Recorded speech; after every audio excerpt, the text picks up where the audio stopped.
आज हम बात करेंगे ताकत, दिफा, इत्तेहाद और बदलती हुई आलमी तरजीहात की। देश की नजर है, लेकिन उस बीच ये तस्वीर आ रही है जहां पर आप देखिए अंतर्राष्ट्रीय पतंग महोत्सव का हिस्सा बनते हुए प्रधानमंत्री नरेंद्र मोदी आपको नजर आ रहे हैं, जर्मन चांसलर आपको नजर आ रहे हैं, चेहरे पर एक मुस्कान है। और अगर आप देखेंगे तो जितने विदेशी हमारे मेहमान आए हैं तो प्रधानमंत्री ये कोशिश करते हैं कि भारत की जो झलक है, वो रंग, वो परंपरा, वो हर कुछ यहां पर दिखाया जाए। मेरे पाकिस्तानियों, ताकत का तवाजुन एक बार फिर बदल गया है। और आपको गुजरात की सड़कों पर इस वक्त यही नजर आएगा। कई ऐसे कार्यक्रम किए गए हैं जिससे भारत की सभ्यता, भारत की जो तस्वीर है वो उनके सामने रखी जा सके। आज हम इस सवाल का जवाब तलाश करने की कोशिश करेंगे कि क्या आलमी सियासत में खामोशी से एक नया दिफाई नक्शा तश्कील पा रहा है। मेरा ये ख्याल है कि ये सारी गेम प्लेइंग है। इंडिया के अंदर कोई फैसला हुआ है।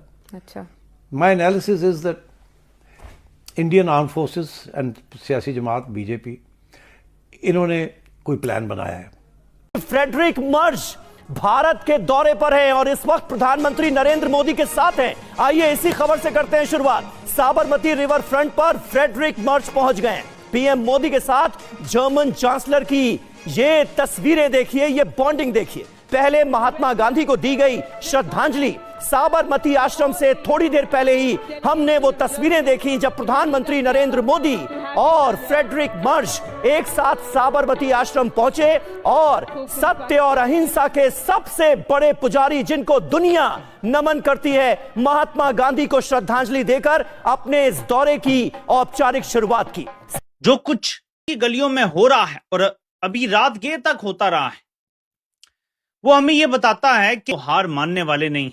वो कोई आउट ऑफ द वे जाके या अचानक से कोई इंसिडेंट के ऊपर इंडिया नहीं, बल्कि एक लंबी गेम डालने का मंसूबा है। और उस हवाले से भी इंडियन मीडिया ने पहला पत्ता फेंक दिया है सामने और आपके सामने भी।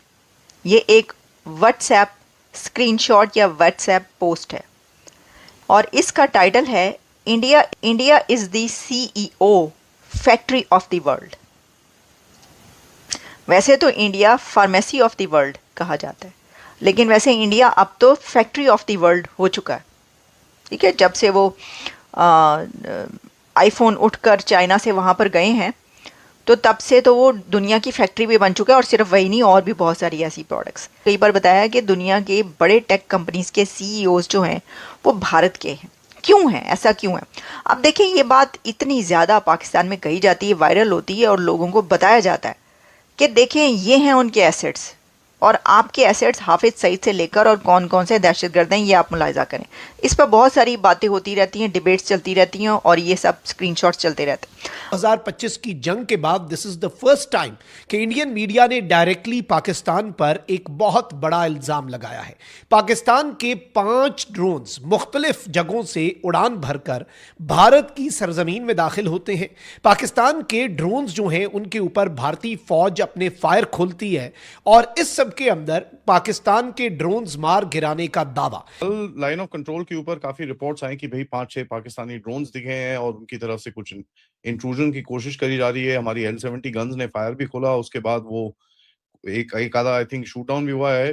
और जो ड्रोन्स उनकी टेरिटरी में थे, जो इस तरफ क्रॉस ओवर नहीं हुए, वो वापस चले गए। तो इसके अंदर भी काफी एक केओस क्रिएट हुआ कि ये चक्कर क्या है, ये हो क्या रहा है। पहले मैं आपको बड़ा क्लियरली बताना चाहता हूँ, some of these are just observation drones. देखिए, आप भी उड़ाते हैं, वो भी उड़ाते हैं, उसके अंदर कोई डाउट नहीं है, क्योंकि LOC के ऊपर मूवमेंट उनको भी देखनी है कि यार ये साले कहीं घुस घास के बीच में हम हमारी तरफ कुछ ना कर दें।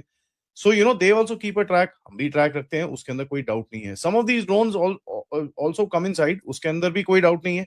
एंड पिछले कुछ समय में हमने देखा है कि ये ड्रोन्स की तरफ से हमने देखा कि भाई ये वेपनरी छोड़ने की कोशिश कर रहे हैं। पिछली बार एक जो 2 ड्रोन्स शूट डाउन हुए थे पिछले 1-2 हफ्ते के अंदर, उसके अंदर फोन्स थे, सिम कार्ड्स थे, उसके अंदर थोड़ी सी एमिनेशन थी एंड एक आधा और डिटेल्स उसके अंदर थी। तो ये एक इंटरेस्टिंग सा पैटर्न दिखाता है कि कुछ ना कुछ यहाँ पर चल रहा है। अब मैं आपको बताती हूँ, ये जो है, जरा आप गौर फरमाएं, जरा देखें, जरा आंखें खुल जाएंगी आपकी अगर आपको अभी तक नहीं पता और अभी तक आपकी आंखें बंद हैं तो। पहले नंबर पर है Microsoft. Satya Nadella CEO Microsoft के $3.30 ट्रिलियन। सेकंड नंबर पर सुंदर पिचाई गूगल के CEO $2.15 ट्रिलियन। थर्ड नंबर पर हैं यूट्यूब के Neel Mohan, $500 billion. Fourth number पर है शनेल की Leena Nair, $341 billion. Fifth number पर है एडोब के शांतनु नारायण, $243 बिलियन। फिर आते हैं आगे IBM के CEO, ये हैं अरविंद कृष्णा और इनकी वर्थ $220 बिलियन। इसके बाद है नोवर्टीज और नोवर्टीज के CEO हैं वसंत नरसिम्हन और $195 बिलियन। फिर आते हैं हनीवेल और ये हैं विपुल कपूर और ये है $147 बिलियन। हेलो, जय हिंद दोस्तों मैं आपको बता दूं कि जर्मन चांसलर जो कि इंडिया की विजिट पर थे और PM मोदी ने उनका भव्य तरीके से स्वागत किया और उन्हें पतंग उड़ाना भी सिखाया। वे सबसे पहले साबरमती आश्रम पहुंचे, वहां पर उन्होंने गांधी जी को श्रद्धांजलि देते हुए, आपने क्लिप के अंदर देख ही लिया होगा, फिर उन्होंने PM मोदी जी के साथ में पतंग उड़ाई। और मैं आपको बता दूं कि भारत अब हर बार पूरी दुनिया को यही संकेत दे रहा है कि भारत विश्व गुरु है, विश्व गुरु था, बस अपनी राह से भटक गया था, जो कि अब वो सही चल रहा है। कुछ इस तरीके का मैसेज मैं आपको बता दूं POK को लेकर भी। POK पर चीन जो है अपना ये साफ हो चुका था कि भाई भारत किसी भी अवैध निर्माण की मान्यता नहीं देने का बिल्कुल भी। और इस बार भारत अपने पूरे तरीके से अगर कोई टकराएगा तो उसे चूर चूर कर देगा। साथ ही अजीत डोभाल जी ने भी बहुत अच्छा मैसेज दिया कि किसी देश के साथ वार या जंग क्यों लड़ी जाती है, ताकि उसका आत्मसम्मान ख़त्म किया जा सके। और जब आत्मसम्मान किसी देश का या किसी का भी ख़त्म हो जाएगा तो वो हमारी तरफ आंख उठाने की हिम्मत भी नहीं करेगा। कुछ इस तरीके की बातें अजीत डोभाल जी ने भी करी।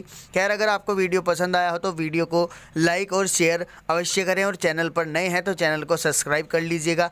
तो आइए दोस्तों, पाकिस्तानी मीडिया का रिएक्शन देखते हैं। इस तरह है क्योंकि इंडियंस जो है ना वो जिसे पंजाबी कहते हैं बड़े तपे हैं। वो तपे इसलिए हैं, वो कहते हैं कि जनाब हमें हर कीमत पे इस चीज़ को वो करना है, दिखाना है कि कोई हमें ये ना कहे कि ये हमारी टेरिटरी नहीं है, ये हमारी टेरिटरी है, इसके ऊपर हमारा कब्जा है। और चाइना को ये हमारे लोगों के साथ, चाइना ये पता कश्मीरियों के साथ भी करता रहा है। पहले उनको कोई वीज़ा का रौला डाल दिया था इन्होंने, चाइना बड़ा टफ डील करता है। चाइना के साथ डील करना जो है ना वो कोई इतना आसान काम नहीं है। भले आप जो मर्जी हो, जैसे मर्जी हो, या आपकी बड़ी आपका बड़ा, और फिर सिर्फ ये तो प्रॉब्लम नहीं है। देखें, this is not the only issue, ये सिर्फ ये प्रॉब्लम नहीं है, प्रॉब्लम तो और भी बहुत सारी है। ठीक है, तो अगर मैं उसको भी डिस्कस करना चाहूँ कि चाइनीज़ जो हैं उनकी मल्टीपल इश्यूज़ हैं इंडिया के साथ। ठीक है, और जिसमें ये लद्दाख का एरिया, दैट्स अनदर थिंग, जिसे ये एक साइड चेन का एरिया कहते हैं।